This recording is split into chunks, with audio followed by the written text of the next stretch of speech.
Welcome to this brand new series of the Birth and Baby Business Show, which we are calling Lessons from a Birth or Baby Business Owner.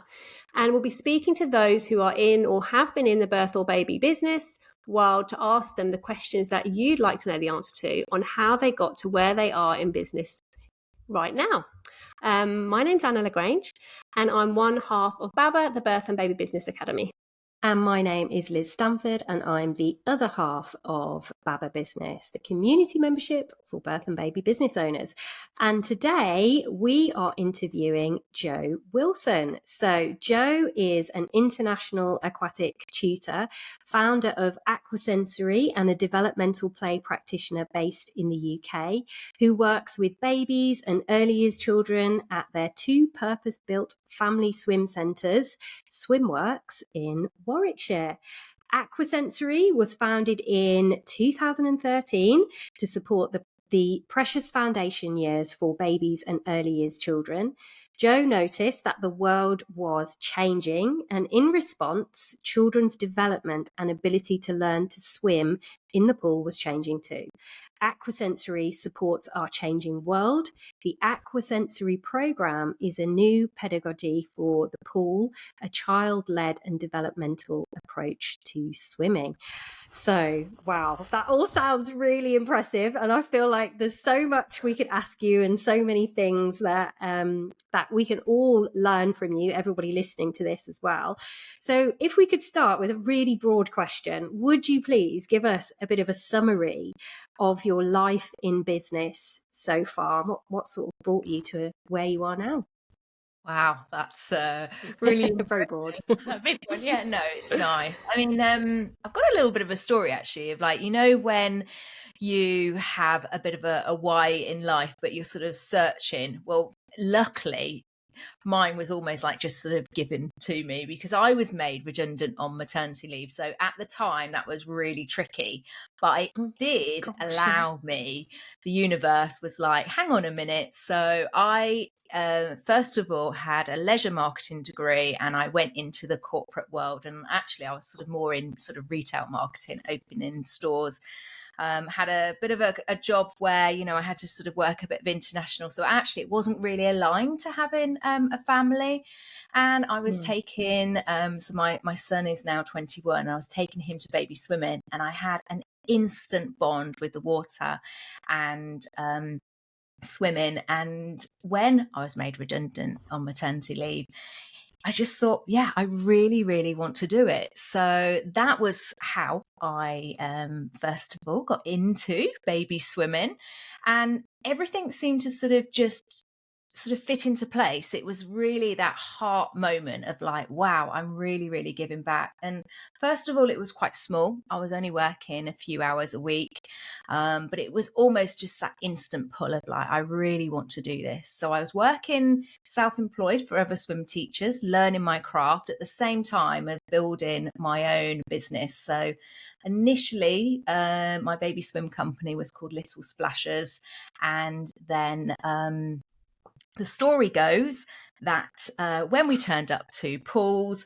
they were always cold or closed or something wasn't quite right. And I said to my husband, Christian, who came in almost like with swimming from a different angle. He was much more in the competitive triathlon. He was a British tri coach in his part-time.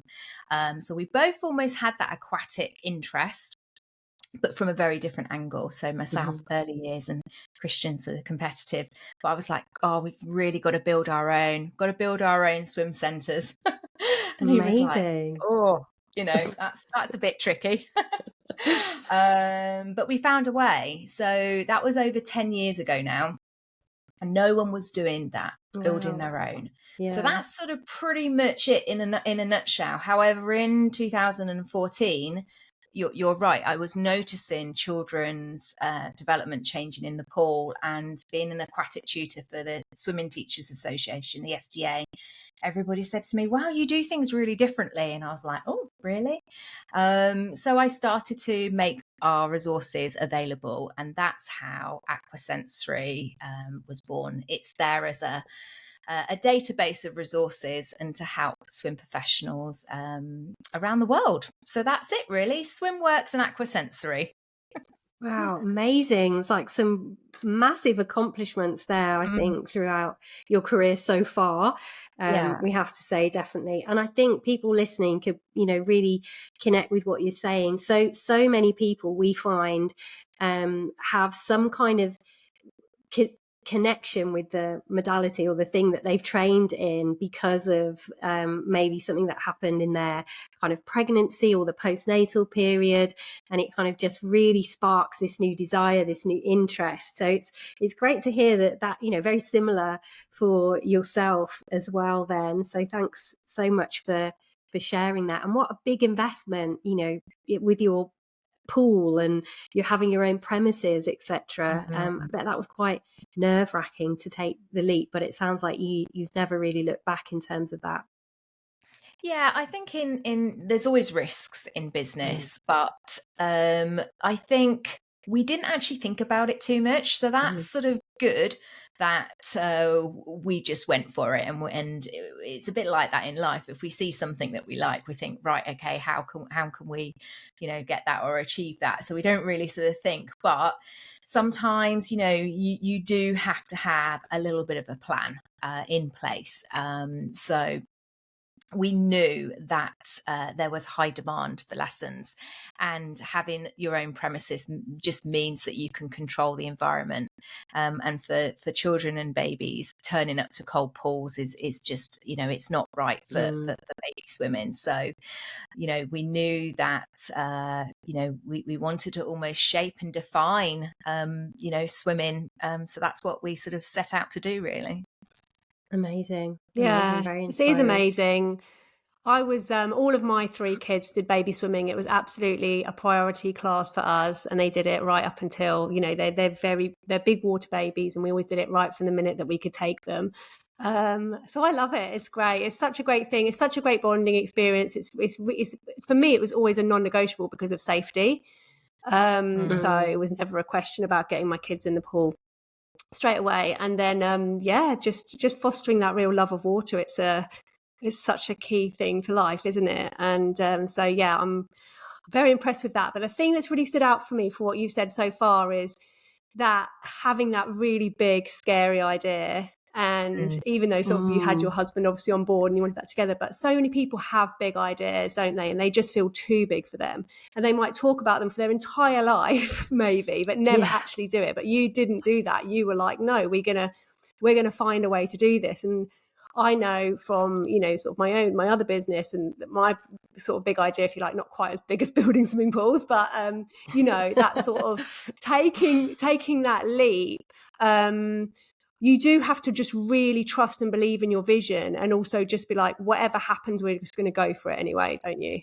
You do. And I think it is a risk, everything in life with business, but it's that calculated risk. And, you have a vision and a bit of a dream. And I think when you go through a process, it is tricky to start with, but you just know what you want, and you just, each time, it's like that little breadcrumb approach.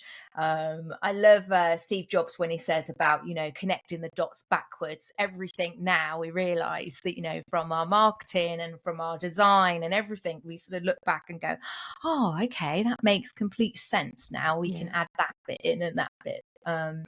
So I think it is just having a plan and a vision and sticking to it, but knowing where you're going and knowing how to get there. I mean, the steps are important. Yeah, I think we would definitely agree with that. We teach that a lot at Baba. Is there anything sort of on this journey that you would have done differently?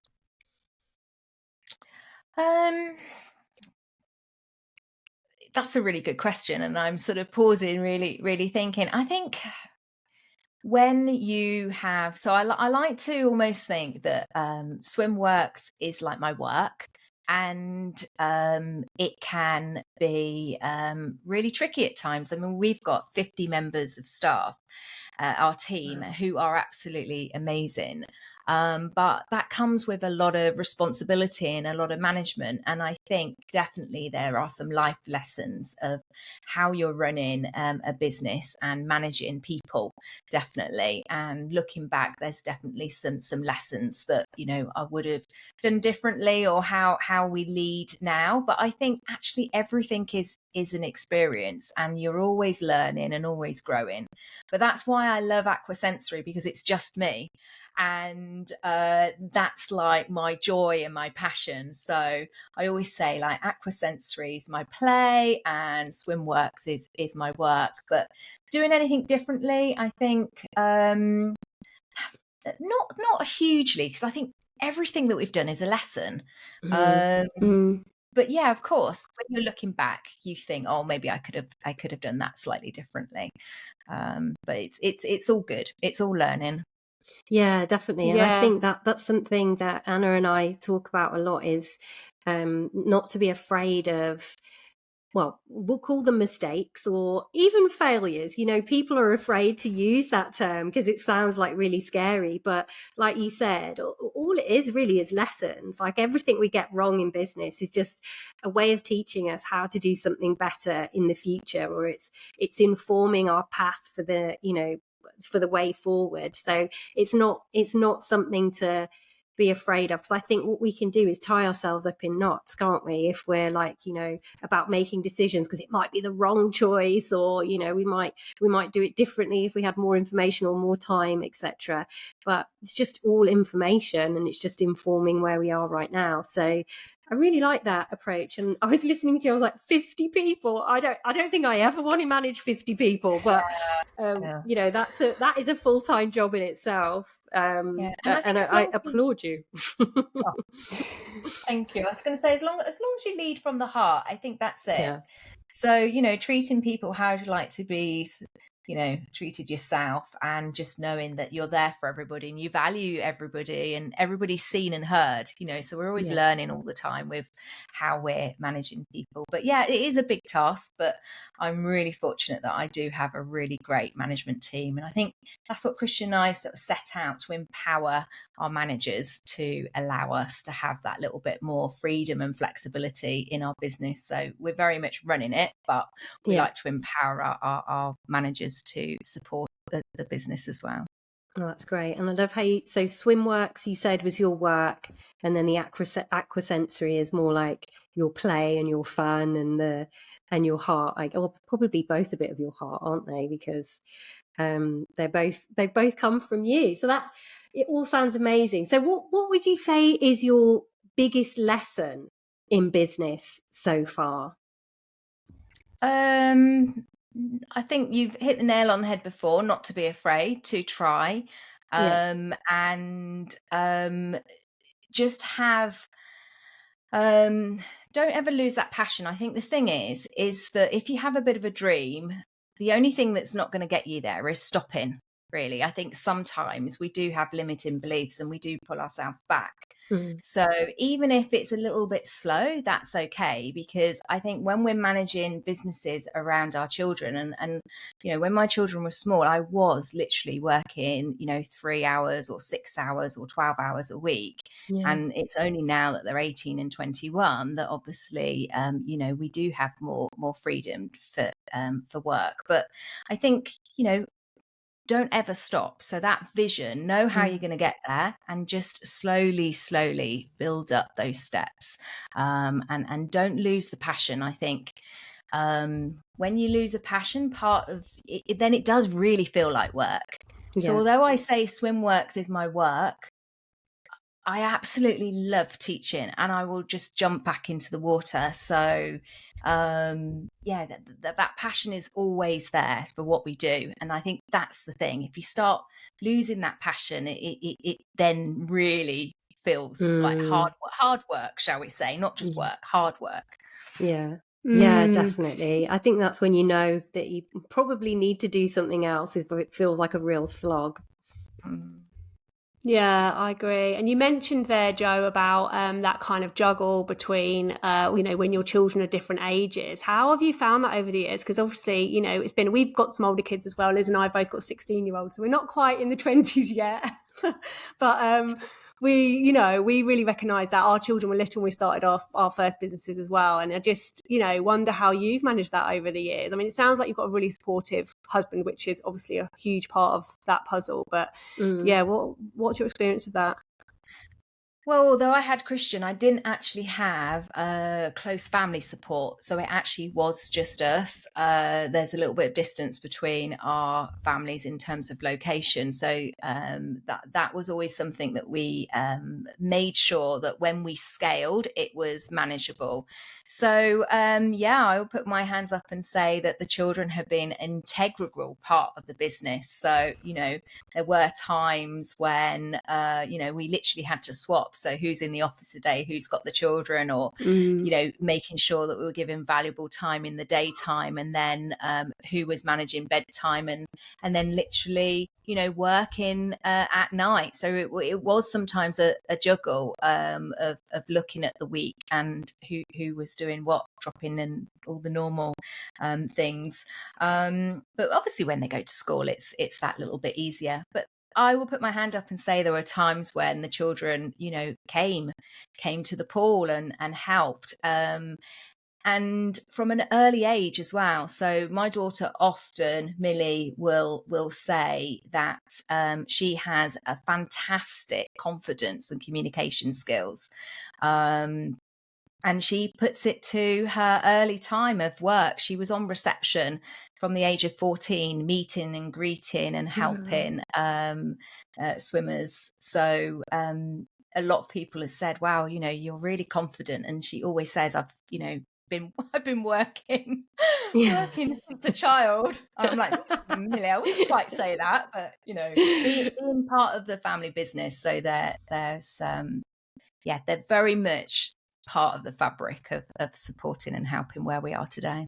Oh, That's so I really good, love that. isn't It's it? so nice. Yeah, it's great. And I think it's such great lessons for them, and they're going to take those skills forward, aren't they, into the rest of their lives. But I also want to say I totally resonate with having a husband my husband's a double Ironman. So I know the training that goes into a family when you've got a triathlete in the family as well. And I know you will have had to make a lot of space for that over the years. So there's also that side of sport, isn't there? And having your own time. It's really important. It's really hard when you're running a business and you've got kids, and then also thinking, well, where even though you love working your business, you do still need to find pockets of time to do your own thing as well, and that can be a real challenge, can't it? Our last question today really is what one piece of advice would you give to a birth or baby business owner who wants to create an impactful and sustainable business? I think at the moment we are in times when there's a lot going on. So there's a lot going on for parents, and there's a lot of choice out there. So my advice would be you're always going to be unique because you are unique, but to create something that really, really stands out from the crowd. I think there is a lot of things out there that are very similar, and that can be quite confusing. So, to craft something that was a real celebration of your gifts and to be really unique in how you present it. So, because I think there's so much choice, and there's a lot of, I'm not going to say competition, but there's just a lot going on out there for parents right now. So I think, to really shine and stand out, to be, think about that, what makes you different. I love that. I That think would be that's, my piece of advice. that's such a lovely piece of advice as well, because like you said earlier in the podcast, as well, about being you and being yourself, and you are different because you are you. So you are unique it is a great way for us all to consider ourselves, and we've got unique gifts, unique talents. So why not, use that to our advantage and make ourselves really stand out in the marketplace? Because you're absolutely right, parents have got so much choice, way more choice than when our kids were small, and it's only gonna go more in that direction. So definitely people should heed that advice. I absolutely agree. So thank you so much, Jo. We would love you to tell everybody where they can find out more about you, where they can follow you, what you have to offer people. And we'll also put all of that in the show notes as well. Oh, thank you. So yeah, my swim centres are in Warwickshire. We've got 2, Rugby and Leamington, they're swim works. And Aqua Sensory is my digital business. So it's there to serve babies and early year swim professionals, but also professionals coming through from the nurture side. So I support baby massage, baby yoga, and that's for professionals wanting to add water into their brand portfolio. So that's with bath babies. So I am so passionate about providing a very, very special start for babies. So you don't necessarily need an expensive pool to hire. So you can run little classes called bath babies. So supporting parent and baby businesses. So that's through Aqua Sensory. Oh, I love that. I think that would be such a great additional service for so many of our clients. I'm just thinking, how lovely to be able to offer that. So thank you for sharing that, Jo. And for any of our listeners who are interested in anything that Jo said today, head to the show notes. If you enjoyed listening to this episode, please do drop us a comment on YouTube if you're watching on there, or like or subscribe on your podcast provider, or we'd love it if you leave us a review, because then we can keep making these episodes. So thanks for today, Jo, and bye everyone. Thank you. Thanks, Liz. Thanks, Jo. Anna. Thank you.